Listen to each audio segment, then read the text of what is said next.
Hey, what's up, guys? It's Jonathan here, and I'm here with Isaac. Welcome to another episode of Yellowhammer Rival Sports.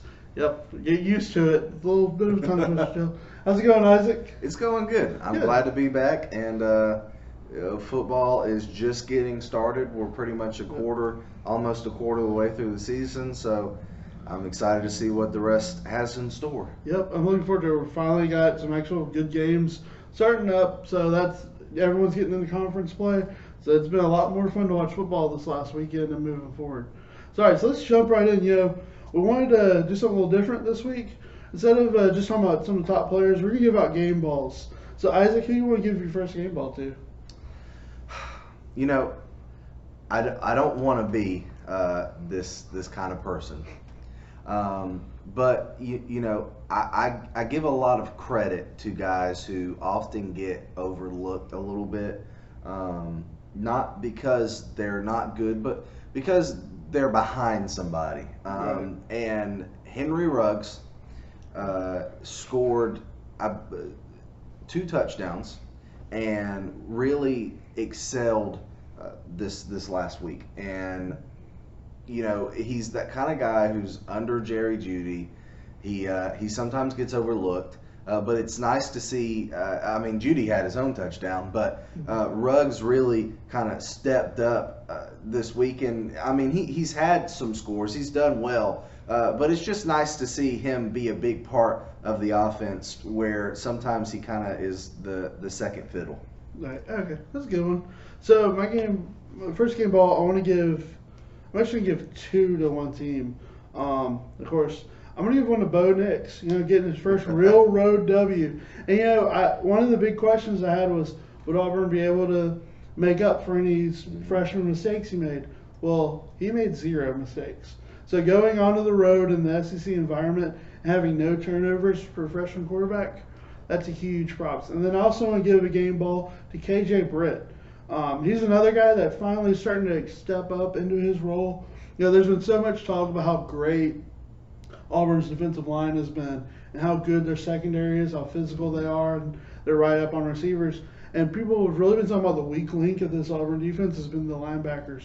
And KJ Britt played his best game at Auburn. Mm-hmm. He's a really talented guy. A lot of anticipation we had for him. It was nice to finally see him take advantage of that and having a big game. And he really needed to step up because Jeremiah Denson, I've talked about a couple times, he didn't have the best game this week. So him stepping up at the linebacker position, helping that dominant effort by Auburn on defense was huge this week. Yeah. I also want to give another one Yeah. to my boy from Wisconsin, Jonathan Taylor. Jonathan Taylor. This man, on a crappy Michigan defense, let's be honest, he had over 140 yards in the first half against them and went out with an injury.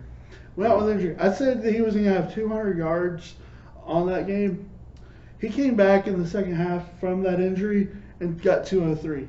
So he didn't even play a full game, and this man got my prediction for doubling down. So, yeah, props to him, and Michigan's defense is terrible. Any of y'all follow me on Facebook, I completely destroyed Michigan on a Facebook status. Yeah. Y'all can look for that. I might even share it to the page. They're rough. Yeah, it's bad. Yeah. Harbaugh is not a college coach. No, He doesn't I belong don't in think college. so. Yeah. I don't. So, I agree. do you have any other game balls you want to get? Yeah, actually, I want to throw one out there to Kylan Hill, the running back for Mississippi State. If you don't know who he has managed to put together yet another 100-plus yard campaign.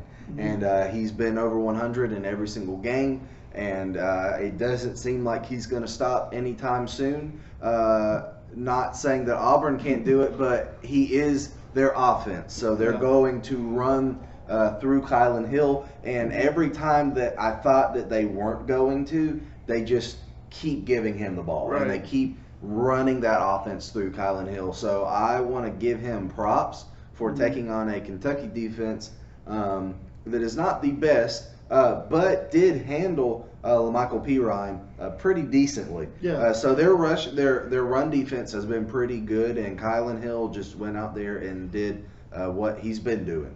So we'll see if that stops next week. Yeah, and Mississippi State needed that after the rough game week before. Yep. So after the Kansas State loss, they really need him to step up, and he did. And, yeah, he had a great game. All right, so moving on, let's talk about some of the games from this last week. You know, there was some interesting ones. I already mentioned that one of the few ranked matchups was Michigan and Wisconsin. Besides Jonathan Taylor running all over the ball and running all over the place, and Michigan's defense would be bad. Any other thoughts you had on this game?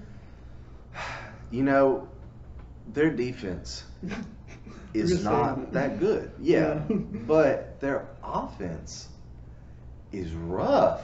I mean, it's hard to watch a Harbaugh team have such terrible quarterback play. Yeah, it's funny. He was brought in that that was the reason why Shea Patterson left the Yeah. SEC and Ole Miss was to go to a coach that could help him prepare for the next level at quarterback, and he's gotten worse since he's left Ole Miss. I think he was making better plays at Ole Miss than he's made at his time. in Michigan. Maybe it's everyone's fault except for Harbaugh. No, no. Harbaugh is a very good NFL coach, but I feel like he got lucky in a Pac-12 that was vulnerable at his time at Stanford. I just don't. You just look at the tape now. He's got enough time in college.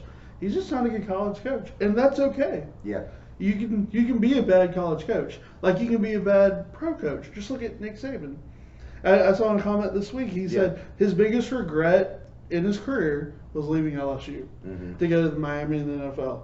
That's saying a lot. That's showing you know your role, stick to it. And it's I can be a humbling thing. And he wanted to go home, help Michigan, but you know, it's hard to tell a former quarterback you're not the fit here, but some of those alums need to do that. Because Michigan's got all the tradition in the world. We talked the same thing like Tennessee struggling. At some point, you've got to make a change. Michigan needs to be looking for a change. Yeah, I don't disagree, and it's one of those things to where, you know, as that quarterback, especially McCaffrey, he came in and just wasn't clicking. He came in for Patterson, and now he's hurt, and so where Michigan goes next, I don't really know. But I agree. I think Harbaugh found success in the NFL, and I think he would find a whole lot more success there than he will in college. You know, he's definitely a better pro coach. And sometimes, like you said, when you come back to college or either way, making that transition, it doesn't always work out. Or you could find failure in both, like Chip Kelly. I mean, there's that too. Yeah, I just think it's one of those things. They're just two different animals. Yeah. And it's the same football, yes. But the pros, you're not having to go out there and recruit. You've got caps. You've got the general manager. You've got someone to work with. And you can actually build the team somewhat that you want a lot better in the pros than you can necessarily in college. You can have So I sleepovers. Yeah. Another one. Yeah. But okay, so moving on, we could talk about this all day. Yeah, I definitely could because as college coach, I don't like him. All right, let's talk about LSU Vandy. You know, my point I thought was everyone's getting all excited about the 66 points. Yeah, that's great. LSU's still running, but what everyone's not talking about is the 38.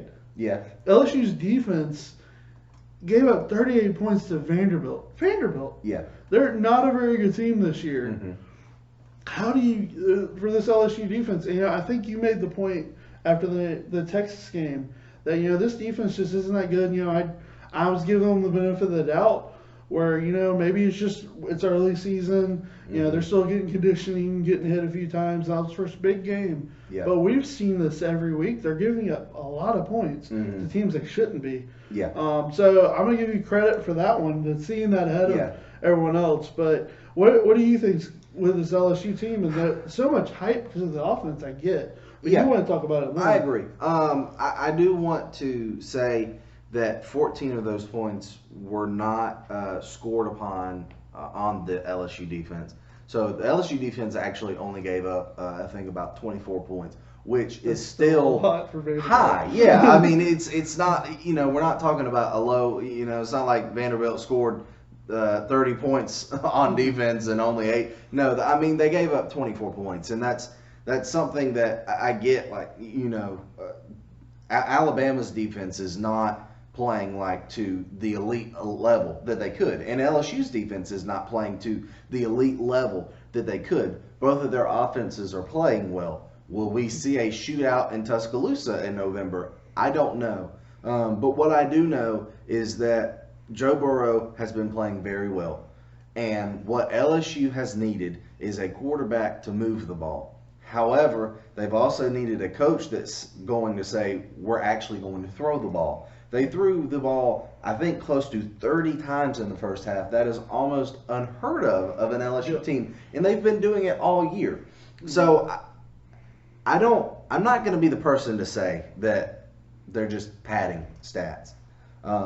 However, LSU was significantly better than Vanderbilt, and they showed it. So we can take this game. It's like these Alabama games. Okay, Alabama gets a little bit of a benefit of a doubt because of what they did last year, to where they put up a lot of points on a lot of teams, and so the consistency that Alabama has had, you see a lot of a reason to say, like, okay, Alabama's not playing good teams, but we know Alabama is a well-coached team, is a good team. You can make the same argument for Clemson right now. You could. Number one. I agree. And so, but the thing is with LSU's just better than every team that they've played, and they're just showing it.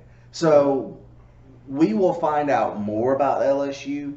I get that they beat Texas. That was a good game. I'm taking that game as an example of they beat the crap out of Georgia last year. Okay, yeah. LSU can play well against top talent, but can they beat their Achilles heel in the SEC? Alabama, Florida, and Auburn. Those are 3 games that I'm looking for, and if LSU can play well in each of those 3 games, obviously I think they deserve to be in the playoffs, even if they lose to an SEC East team. So that's just my opinion. If they can run the table against Auburn, Florida, and Alabama, go to the SEC championship, and lose to maybe Georgia, I think LSU still deserves a kind of like Alabama. It has in the past. I think that they deserve it. Yeah, that's a fair point. You're bringing up Texas. Let's talk about real quick Texas game this week. Yes. We talked about everyone excited about Oklahoma State. We had every right to be going into that game. They had the leading rusher and receiver in the country going into that game, and they should have beat Texas. Yeah. It just came down to the last thing. But man, as much as you want, we had this quick conversation too. Why is it that we get to the Big 12 and even the Pac-12 in some cases, these teams are so gung-ho on getting these great offensive minds? Mm-hmm. They even got Kevin Sutherland in Arizona. They've got all these great offensive-minded coaches. Why can't none of them think, you know what? Let's spend a little more money and get an actual defensive coordinator, because these defenses are not helping their case. Mm-hmm. The offenses are awesome. You got Jalen Hurts now at Oklahoma, making them look better than even last year. And who would have thought that after having 2 Heisman in a row? Yeah. It's just Oklahoma State, the way they're playing right now, without Mason Rudolph, who was their last big gunslinger, who's now about to start, who's starting today at Pittsburgh, first time. It's just interesting how they do all these offensive constantly, yet they can't do it. It's not like the SEC has a stronghold and put the big walls that we are taking every good defensive player to ever play, and they're staying in the SEC because the SEC is where all the great players are. It's not that. There's plenty of talent all over the country. It's not talent just not getting coached as much. And you made that point earlier. We were talking. It's just disappointing to see some games ending because these defenses can't hold a game that the team should have. The better team didn't win that game. But it's at the same time, I think it has a lot to do with those coaches and the recruiting ability that you have as a Big 12 defensive coach, because they haven't put a lot of money into having good defensive coaches. Their recruiting has hurt, and you can see it. Like when you look at top players in the NFL right now, in like the last 7 or 8 years, like you're not going to find many amazing Big 12 defensive stars. in like the near future. Like, sure, there's a lot of great guys that have come from Oklahoma and Texas and all those places. However, when you take like a small snippet in time from when the Big 12's defensive quality has dwindled, you're just not seeing the NFL talent there anymore. Mm-hmm. And I think that that's a lot of your issue here is when the Big 12 was kicking with Nebraska and Texas. I mean, that championship game, I mean, you had Ndamukong Suh on the defensive line for Nebraska. I mean, there were quality defensive players in the Big 12, and it's just simmered out. And I think that not only is the actual play on the field hurting them, but the recruiting is not there either. Right. Yeah, that's a good point, too. So let's keep moving on because we got a couple more games to get through. Yep. How about Florida taking care of business in the swamp against Tennessee? Yeah. Yeah, this was definitely felt like a game Tennessee needed to show up for. Mm-hmm. Even if they didn't win, they just needed to show up for it. They couldn't do it. Florida, yeah, they just couldn't. Mm-hmm. And Florida, unsure about the quarterback. Trask didn't get his first start and all. Yeah. You thought there was opportunity there for Tennessee to actually build something to maybe salvage the season, and it just didn't happen. Unfortunately for the Vols. But yeah, so Florida gets another easy win at home. Anything to about that game stood out that you want to bring up? Nothing huge. I want to give Trask some credit. Mm-hmm. He did have some miscues late in the game. He did end up throwing 2 interceptions. Yeah. However, he started that game very well. And I mean, he was very consistent, accurate. He moved the ball well, and once Florida got to their lead, Tennessee just couldn't catch back up. Yeah. And so I give Trask credit. Do I 100% throw out Felipe Franks of like that Trask is just so much better? I can't say that yet. However, I do like Trask a lot. I don't know if he's better than Franks, but I do know that he's not a significant downgrade.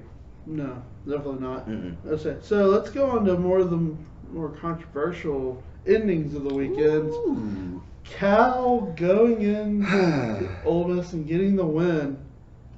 Did he score there? I think he did. But in some of the replays, what do you think? Yeah, first I want to give Cal I want to give their quarterback credit.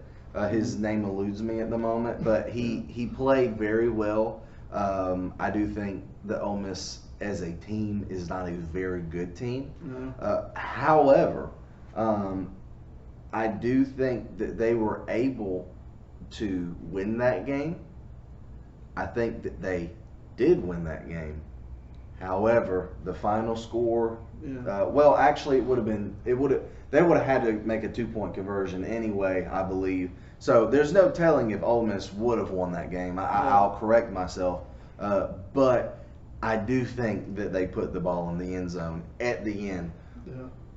But to Ole Miss's misfortune, it wasn't reviewed. Yeah, it wasn't reviewed. Yeah, and the clock they got stopped and the clock expired and it was game over. Mm-hmm. So yet another loss for Ole Miss.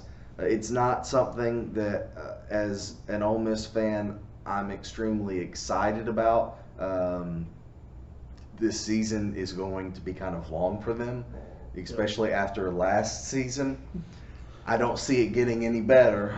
So as an Ole Miss fan, you just kind of have to accept where you are and know you still are not better than a low-grade Pac-12 team. Yeah. Yeah, that one was the thing, too, is my biggest thing was that was another instance where, we talked about South Carolina touchdown at the end of the first half against Alabama. Mm-hmm. There's these close calls that they need to review. Yeah. Whether or not, because I feel like the player never crossed.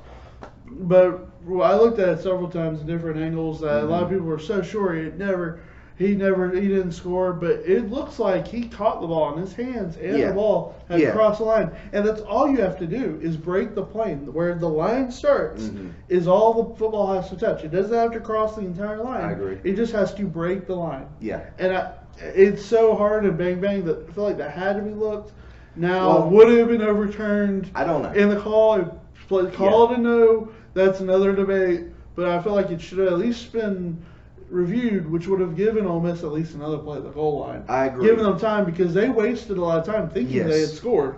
Yeah. Because there was a good 12 seconds left when that play ended. That they should have had time for another play regardless. Yeah. So I feel that stoppage of time would not have caused some advantage to Ole Miss there. It would have just given credit to the fact that, hey, that was a close play. They probably scored there. Well, let's go double look. For sure. Yeah, so that was my biggest thing. And then there's the whole, I don't like this idea that when we have these home and home games, having opposing conference officials officiating the games too, because even there's still some differences in what's were played and all as well. There's differences in how the conferences rule certain things. Yeah. The SEC, I feel like, has taken more drastic steps to help improve that because they feel that it's important, and it is to an extent. We've had sometimes people think there's too many reviews at those games, but certain times in the game it needs to be reviewed, and that one should have been reviewed.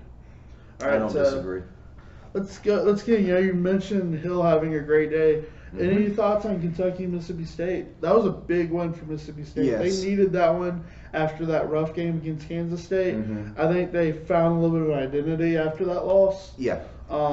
Anything else you want to? Yeah, I think Sawyer Smith has officially settled in to being the quarterback that I thought he was going to be.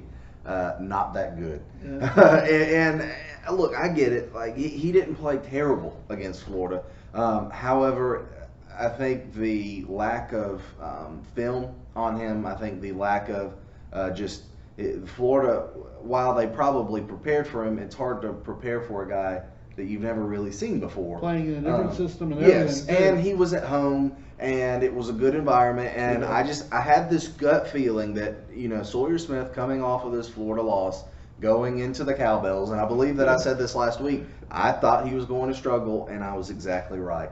I think Sawyer Smith is not absolutely terrible. However, I don't see him being any better than any of the quarterbacks that Kentucky has put out. I think he is a serviceable transfer from Troy. However, I think Terry Wilson. It's a step down. It's 100%. It's a step down. And Kentucky, who had a chance probably to beat multiple teams on their schedule with Terry Wilson, I don't see it happening now. Not with Sawyer Smith. Yeah, I thought with Terry Wilson, they might have been the number 2 in the East. Maybe. Now we may be 4th at best. Yeah. At least, yep. So it's unfortunate to see, but I'm going to say Sawyer Smith, no, that's not him. He's a good kid from here, and we're proud of him, of course. It's good to have opportunities like that. But yeah, it's just unfortunate for Kentucky as a whole, the whole situation. Yeah. All right, let's talk about South Carolina, Mizzou. Yeah, Missouri, this is probably the one team that you can't figure out who they're going to be week in and week out. No. they definitely took care of business in South Carolina this week. I agree. I do, for South Carolina's credit, I do still like Helinski. I think he's got a lot of talent. He's only going to get better. Yeah. He's a freshman. And it was just too much for him, I think, right now. And they just don't have the parts around him to you need a freshman quarterback can come in. He needs to have weapons. He needs to have guys he can rely on and have timing with, which can still come throughout the year. This season's not going to be a total loss for South Carolina, even if they were to not make a bowl game. There's a lot they can improve throughout the year for even next year. But it's just going to be rough for him as he's getting used to this new system and the players he's getting around him. I see them being a team that's going to improve throughout the year, but yeah. When I look at South Carolina and I think about Helinski, it's a similar situation to Kentucky and Terry Wilson. Sawyer Smith and Helinski, they both were playing in their first SEC road games. And I get it that, Missouri does not have the greatest home field advantage in the world. However, you're in a completely different environment than you are at home.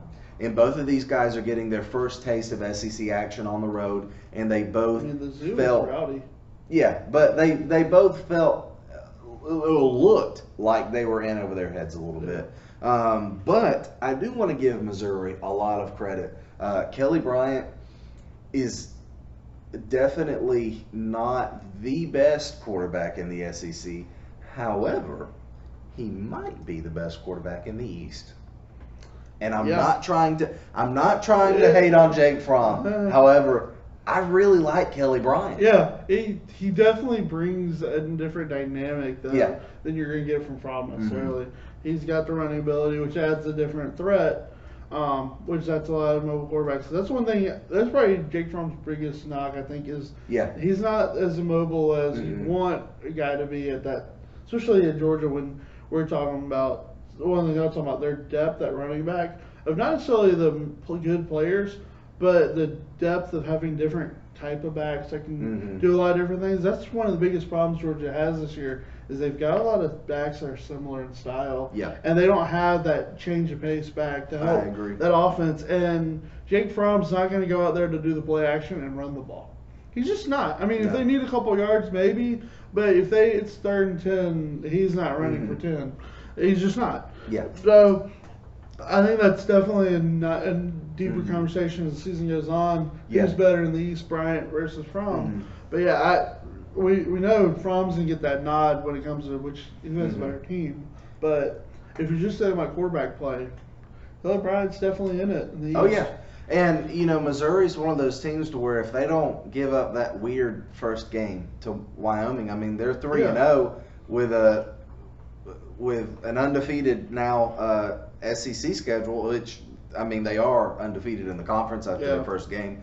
However, they aren't undefeated in the scope of things. Yeah, that was just, I don't know who made that call. I don't know. Why is the SEC going to Wyoming? I don't get it. I don't know. Yeah. However, I will say that Missouri, although they did give up that game to Wyoming, I mean, they don't look bad. I mean, they've looked pretty decent. Larry Roundtree is a good running back. Kelly Bryant has turned into a pretty good quarterback. They've got a NFL tight end and Albert O. I'm not even going to try and say that last name. And then Knox, I believe, I might be wrong, but their wide receiver, they have a good wide receiver core. I mean, they have the talent to be good. And do I think that they upset some of these East teams? I think it's possible. I think it's a shame that they can't go to the postseason. But do I think that they could hurt Georgia? I'm not gonna say no. But we'll have to look. I'm not sure where that game's played. Yeah, I'm not. I'm not calling an upset. Yeah. I'm just saying that I think Missouri. Although people said this about them last year with the talent that they had with Locke at quarterback. Still, I think that they have an opportunity to compete against every single team that they have on their schedule. Offensively, the defense definitely has some work to do. But I will say, offensively for Mizzou, this team reminds me a lot of the 13 Mizzou, the one that went to the SEC championship that Auburn blew out. But that was a really good their offensive team that year. This team reminds me a lot of that offense. Yeah. That was one of their better offensive teams they've had in a while. They definitely have shown that flash. We'll see. Yep. All right, moving on. Just going to be real quick with this one. San Jose at Arkansas. Poor Piggies. Really, that game was not even worth watching. Yeah. Starkville threw 5 interceptions. It's rough to watch Arkansas right now. You want to kind of root for them because they're Arkansas. I mean, I've always kind of liked Arkansas, but no, Arkansas is not a good team of any semblance. They're not at all, and I would love to see them upset somebody this year, but I think they're going to get blown out in most of their games. Yeah, poor piggies. Yeah. I don't Watch them give LSU a run for their money, though. They always seem to find a way to do that. I just want to be careful because my luck, they're going to show up for the Auburn game. It's like, oh, great. And we'll have to pull out a late one. Yeah. Because Bo's going to have this freshman game then. It'll be like, that would be rough. All right, so moving on to one of the big matchups of the weekend. Yeah, this was the big, everyone talking about. College game day was there. The Irish going into Athens. They had their light show thing, the entrance that everyone seemed to like really be all up and excited about. I didn't think it was that great, but that's just me. It was just a little bit of lights and fog, but everyone seemed to love it, so good for y'all. I think still they did a lot. Their pregame last week was way better. But anyway, I agree. What did you think of the game? Georgia is a good team. I think Notre Dame is better than I gave them credit. However, maybe Georgia is not good as I thought they were. So this is one of those ultimate question marks games that it's early in the season. It was a close game, so now we see where each team goes from here. I think in the grand scheme of the playoff and everything, it was one of those games that, regardless of how the rest of the season pans out, that one they needed, that was a must win for either team. Right. So I think Georgia is definitely better off coming out of there with the W, looking at the rest of their season. However they fare from here, it's a good thing that they got this win, because ultimately it's going to look good upon them if they do let up a loss. So Notre Dame is looking at a situation where they have to run the table if they want any chance of making the playoffs. I will say that, but if you bring up the whole committee thing and all that, this was if you're going to make a case, this could have been the best case scenario for both teams in some ways. I mean, of course, Notre Dame would look better. They got the win. But if they weren't going to win, they made it look close at the end. Yeah. They went. It was on the road in the big SEC, big bad SEC. So it looks good on them. And the Georgia, I mean, that stadium almost was rocking. Yeah, and Georgia almost blew it. But I agree. And that's a problem that Georgia has had. You ask, why has Georgia struggled so much against Alabama? Why did Georgia lose in the national championship and the SEC championship to Alabama when they were winning in both of those games? The answer is very simple. They don't know how to close out a game.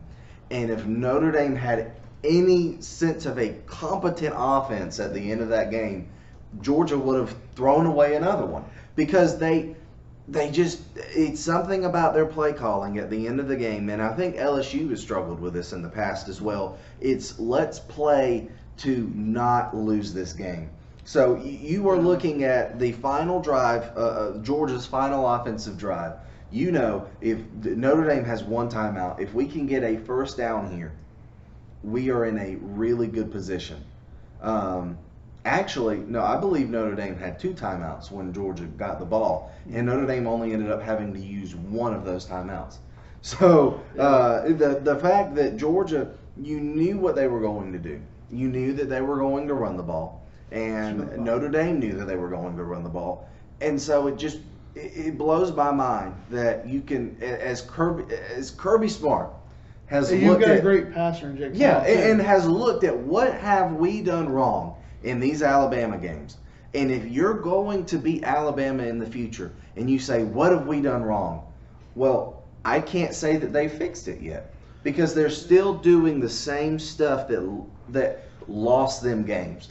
Yeah, and this is one of those things too that they get up for certain games. Yeah. And the Auburn Georgia rivalry is more of a hate rivalry than it is just two good teams always having to face each other.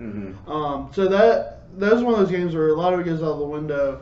But when you look at the Georgia teams, the reason why they lost that game is the same reason why Mark Richt's not won a national title as head coach at either there or Miami. And I think some of it is recruiting and just the type of guys they recruit. Sometimes that when things are good and they've got the swag, they've got their little turnover, whatever it is, their pads with the spikes on, and things are going good, awesome, great, everything's. But as soon as they start struggling, they fall apart. Yeah. And it's something that it's gone. This is not just the last few years in Kirby Smart. It goes back to why Mark Richt couldn't stay there. Yeah. They couldn't win the big games when it mattered most. Yeah. And it's just it's so difficult for me when you see. It's not like Georgia's not had talent the last 10, 15 years because they have. It's just they haven't been able to put it together and finish games, like you said. Yeah. And some of that it's a culture thing. And it's been there for a long time, and I agree. Kirby Smart needs to address that if he wants to change that. And I mean, they had another tumultuous offseason. I mean, with the arrests and the, I mean, it's that's every year for them. Yeah, too, and it's rough. But the thing, I want to give Georgia credit here because I don't want to just bash Georgia because they're a really, really good team. Yeah, I don't want to say it's a character thing on all of them. No. Georgia beat a top 10 team. I mean, this was probably the biggest non-conference game that Georgia's had in their stadium. So, I mean, they pulled it off. They won the game. They got the W.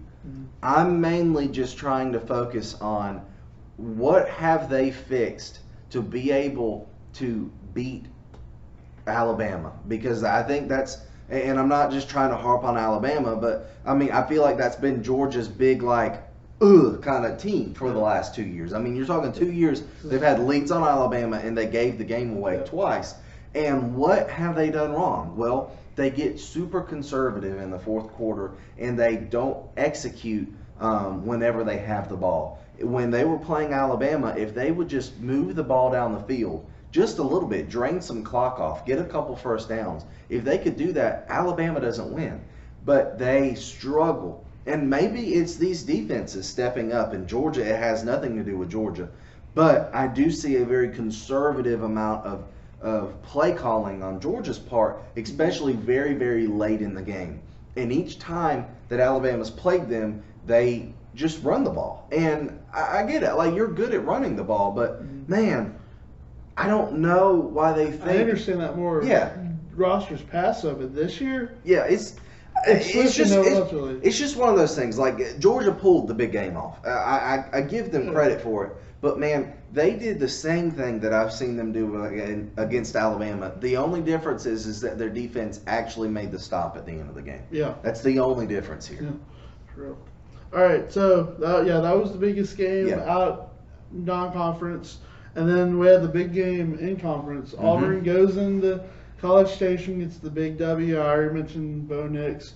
I thought one of the big things for me was the fact that, Auburn was able to do enough offensively. They didn't have to force it. So he was able to get comfortable early on in that game. Because if you tell me a starting quarterback on the road goes 12 for 20 and only has 100 yards, I'm either tell you that he got hurt or they lost the game. You don't just only get 100 yards throwing the ball as a starting quarterback to get the W in the conference. But we were able to do it, and a lot of that was because the Auburn defense stepped up, played huge. I brought up KJ Britt. We made some other big-time plays. The secondary, I thought, played really well against Texas A&M. Had some really solid receivers that I thought did a real good job throughout the night. There was some big plays made by the receivers, but they were like great catches. One guy, the quarterback, threw it where he was supposed to be. He admitted after the game he ran it wrong. He just reached back and just happened to be able to grab it. But yeah, I thought that was really good on Auburn's part. And it just early in the game they just set a tone. And the first two plays of Texas A&M's first possession was huge. It was a sack and a 3-4 yard loss on a screen, and it just set the tone of how they're good. So, what did you think of? I think Auburn is a good team. I don't think Texas A&M is the team that's going to upset any of the top 10 matchups that they have on their schedule. I don't see them beating LSU. I don't see them beating Georgia. I don't see them beating Alabama. They haven't beaten Clemson, and they didn't beat Auburn. So I think Texas A&M, albeit I think they're not a bad team, I think that they are going to probably end the season with 5, maybe 6 losses. They might be the best team in the country to not make a bowl. If they're not That's careful. possible. Yeah, 'cause, I mean, their schedule's rough. Yeah. But I think they're just struggling with moving the ball on offense effectively throughout the game. I think once Auburn kind of got ahead, they settled in a little bit, and so you saw Texas A&M start to take chances and score a little bit more. But regardless, when it mattered the most, Texas A&M really struggled to move the ball effectively. I do want to say on Auburn's offense, I have not seen the superstar out of Bo Nix yet. However, from what I've seen, I do think that it's within him. And so I think as the season progresses, as he grows, I think you'll see Bo Nix maybe get more comfortable. Definitely the stat line that you said does not show to me that he is definitely the guy to lead the conference in the statistical numbers. However, he could very well lead a team to the SEC championship. So I think that if he continues to do what is asked of him, if he continues to buy into Gus's scheme, if he buys into what Gus is saying, that if Gus just tells him, do this, Bo, and Bo does it, then I think Auburn can win some games this year for sure. Yeah, I think one of the biggest things like you saw that I think another thing that really like threw A&M off was the Swartz run. The kid flashes back. That was nice to see. But it was like all the adjustments that we make, you just stay confused the whole game. Yeah. You talked about before. And one more thing, and I'm gonna kind of make this part of my homework corner, so I'm not just let you talk. We'll just jump into it. it. Yeah, well, this kind of, there's two things I really want to point out. One, I talked about before, he's a true freshman. He's gonna have growing pains. He's working on getting timing back. This is the first game Swartz didn't have his club on his hand. He didn't play the Oregon game. He played the last 2 games with the club, and he's had 1 catch, and it was like a little short dump off, the easy catch with a club, and he walked in the end zone against. That wasn't Tulane. It was the Kansas. Yeah, it was Tulane game. He already had a touchdown, but it was just like not much he'd be able to do. So he hadn't really had his timing set. And Seth Williams was finally 100%. And just a lot of guys have been banged up. This is the first time Auburn, from the receiving core, was all in on a game together. So that was really good to see, in the fact that, as the season goes on, their timing's going to get better. The only bad play I think Gus made the first half, Bo overthrew Swartz, which is really hard to do. The fastest kid in the country, you overthrow. I do remember that. It's just that's a timing something thing. that is. It's hard when you're talking about a guy that is that fast. Yeah. It's hard to get that right, because you're thinking like, man, I got to put some oomph on this ball because he's running quickly. Yeah. So it's I can see why he would overthrow it. I would much rather see him overthrow it than underthrow it. So I do think that has a lot to do with him having to get that timing with Schwartz, who's a very fast guy. So it's hard to anticipate somebody who's that quick. Schwartz burned a safety that was already sitting back about 25 yards off the line of scrimmage, and he burned it. Yeah, he's quick. He's quick. He's quick. He's very quick. My other point, though, I just want to make that, I really feel like, and this is a good thing because how Auburn is anyway, Auburn might be one of the more disrespected top 10 teams, because by what we've already accomplished. And I just want to point out one stat just in comparison. We talked about, because we have the A&M as a team we both faced. Clemson averaged about 3.5 to 4 yards a carry against A&M. Auburn averaged 5.5 in that game. And I'd say and then the way that, and they scored more points, they held A&M to less. I think Auburn right now, I know Georgia got a big win against Notre Dame this week, but Auburn has the best resume in the country right now, which is good to have and be sitting at 7, which I find is interesting how how much respect some people are still talking about A&M after because they played Clemson and all. It's just interesting how where we are compared to all these other teams in the SEC because they're not blowing people out the door yet. Yeah. Hopefully that comes, and if it comes late in the year, I'll be really happy. Yeah. But I'm happy where the team is. As I talked about the defense. Some of the other guys are starting to step up, like AJ Britt. So as Auburn fan, you just gotta just take it one game at a time. Be excited. I'm still nervous that there's gonna be that one game where Bo's just he's gonna have trouble and he's gonna have a true freshman game. It's gonna come, and that's part of we gotta live with. Maybe. And hopefully the defense will be able to make plays to have us overlook that. Maybe it was the Oregon game already. He made some bad plays that first half. But if we just keep working together, take one game at a time, I really like where Auburn's going, the direction they are. And if we can get past state, we got another big test at Florida. I think the Swamp is way more of a daunting task for Bo than the 12th man was. Just because we've talked about it before, they after the first possession or two, they got quiet quick. Auburn just took them out of the game for a long time, and that was I think was huge and why Auburn was able to set that tone and control the game like they did. But that's enough about Auburn for now. I mean, you want to talk about Bama some? Yeah. Before All right, good. You're good. Yeah. Before I do hop on Alabama, you said you talked about Auburn's resume. If Auburn has a good resume now, it's gonna look really good at the end of the season if they're able to beat the teams on their schedule. Because Auburn has a very daunting task if they're going to make the playoffs. It's going to run through many top 25 matchups. We go on the road to the Swamp and Baton Rouge still. And then we get to host Georgia and Alabama. So it's going to be interesting. Alabama is you still have to look at it for what it is. I mean, Alabama hasn't really played an amazing team. Alabama is not going to be playing an amazing team this weekend. They're going to have a bye. Then they're going to play Texas A&M. Well, y'all play Ole Miss. We'll play the Rebels. Okay. I'm sorry. They play Texas A&M. So, I mean, Alabama, what you see right now is you just have to say, okay, well, Alabama is the Alabama that we know because they don't look significantly worse than they have. So all we can do is say, well, Alabama is still just Alabama.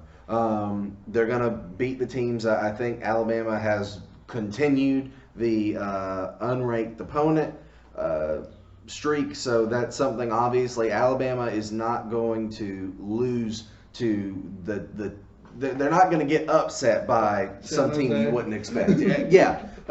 So it's one of those things to where I don't see Alabama losing a game unless it's LSU or Auburn. So I think those are the two games that you're going to say, okay, well, this is what we're going to get from Alabama.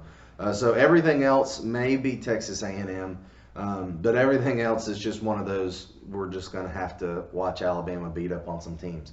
I hope I'm not wrong about that. But, Tua's doing his thing. The receivers doing their thing. Najee's definitely picking it up. He likes to catch the ball now, which is fun. One thing that I'm getting very irritated about, and this is going to wrap up my Homer Corner, I don't understand why it's such a big issue that Alabama is good at throwing the ball. Because in the Southern Miss game, a lot of the commentary I heard was Alabama is not running the ball well enough. Well, Alabama's throwing the ball really, really well. So when you're doing something really, really well, why should you not do it just so you can say, well, we can run the ball too? Like, it's just one of those things to where if Alabama has the opportunity to say, hey, Tua, throw the ball to a wide open receiver in the end zone, they're going to take that opportunity. So I get it. Yeah, Alabama's drives are not ending with the touchdown up the middle like it always has. Alabama is a high-powered, high-velocity, air raid kind of team right now. And it's different, and I think people want to harp on Alabama's run game and say it's not good enough and da-da-da-da-da. They're trying to do it with LSU too. I think it's just a product of seeing a team doing something different. than what you're used to. Yeah. So that those question marks of you have to say something about Alabama. So with the question mark you come up with is, well, can Alabama run the ball? I guess we'll find out if there is a team that can make them have to run the ball. Yeah, I think that some of that too is just fact. College is one of those games where I think people are so used to the traditions of teams do certain things for so long, and there's coaches that stay around. Which some of it's the coaching carousel that is everything under Saban at Bama is constantly changing guys because guys are going off trying to be head coaches and not doing a good job, like in Tennessee, or they're doing okay in Georgia. They're just having all kinds of mixed builds. But it's college. You recruit who you can get. And you're going to play, at the end of the day, you're going to make calls for your best players. And you're going to play to your strength. And I think that's what people are so upset about. And I think there was a little bit of that culture adjustment, too, at Auburn, where, especially at Tuberville, and then you got, like, Gus comes in with his offense. There's flashes where we enjoy, Auburn definitely loves to run the ball still, but it's a different type of run style. And we use the backs in the open field as well. And when we do pass, they use them in the passing game. It's just different than what a team's accustomed to because the coaches change. And you're going to – so would you rather have your worst player on offense be your running back, so you're going to run the ball because that's what you do, or you're going to use the versatility of your quarterback and receivers? Yeah, that's just dumb. But I understand what you're saying. They got to find something to right. Yeah. Let's run. Let's run real quick through these Week 5 games. Yeah, we didn't really have many to talk about this week. Run through real quick. Texas A&M and Arkansas are playing in Jerry's World. Yeah. That's always just a random game. Yeah. It's never what you expect. No. So maybe Arkansas can score. Yeah. Who do you have winning that game? Texas A&M. But yeah, I'm gonna go with Arkansas. Are you? Okay. Yeah. I'm gonna be different. Yeah. You never know. Arky. I'm gonna root for him at least. Oh yeah, I will too. But it's almost like one of those things where did Texas A&M to this loss just completely devastate them? Maybe. And they don't show up for the Piggies? I mean, it's two possible. losses. Two losses. Yeah. All right, and then Ole Miss is playing Bama. This is a CBS game. I don't know how. Alabama. Easy. Yeah, I'll pick it's good. Tua's going to have another good game. We talked about Ole Miss should have won the game last week, and I talked about the week before. Corral looked good. Corral did not look good against Cal. No. They weren't. They're better than Cal, but they're not that good. Unfortunately. Although with the way that Alabama's defense has been playing, I think this is going to be a interesting matchup for them. Not saying I'm not saying that it's going to be close. I'm talking about as far as the defense matchup between the Ole Miss offense and the Alabama defense. I think I'm going to be interested to see if Alabama can keep them on their side of the field. Because not saying that Ole Miss is going to put up a lot of points, but I'm interested to see if Alabama can create a lot of 3-and-outs, some turnovers, because that's where Alabama's kind of struggled. They've let teams kind of push them to a point, and then Alabama pushes back. I would love to see Alabama kind of bow up on defense and really take that next step this week. So I think, not saying that Ole Miss has an amazing offense, I think they're probably one of the better offenses that Alabama has played thus far. Yeah, and I think some of that too is I think everyone wants to know about. I don't really care about the run game when it comes to Alabama. The offense is scoring points. That's all that matters. Yeah. My biggest question with Alabama right now is definitely that defense and the young guys, them growing up, and the fact that y'all aren't playing talented teams. Only reason that concerns me is because then you're going to try and play a team like LSU. It's gonna be cold. It could be a big shock with some of those young guys. Which is why I'm glad we get them at home. Right. Yeah. I was saying, but that's just an example. You see a team that's actually really good in something after you haven't, where that line is going to come in. Like, how good are these guys? True. That's one thing I'm gonna look forward to as moving forward. Just with you saying, "Oh yeah, they're gonna move the field." With me, football especially, a team's gonna move the ball. But once you get to a certain point, once you get into the other side of the field, and it gets smaller, scheme takes a lot of that too. And when there's not as much space, it's easier to push back once you've got when you've got the advantage. For sure. But yeah, I am not picking on to lose that game. No. I mean, I would enjoy if we had another crazy one like we've had some of the past. Which is why CBS probably picked this game was because of the craziness of the past. I don't think Ole Miss has the coaching nor the talent Because I mean, think about I'm not gonna say the coaching, but definitely the talent. yeah. I mean, but when you look at those teams that Ole Miss had when they beat Alabama, I mean, those were fairly talent-filled teams. I mean, not wonderful NFL talent, but they were pretty. They were pretty good. They were really good. I definitely agree with that. And so they've lost a lot the last few years between off the field stuff. Well, we wonder. We don't have to wonder how they got that talent. Oh yeah. I mean, you gotta do what you gotta do sometimes. Yeah, I guess if you want to be at Alabama, just cheat. Yeah.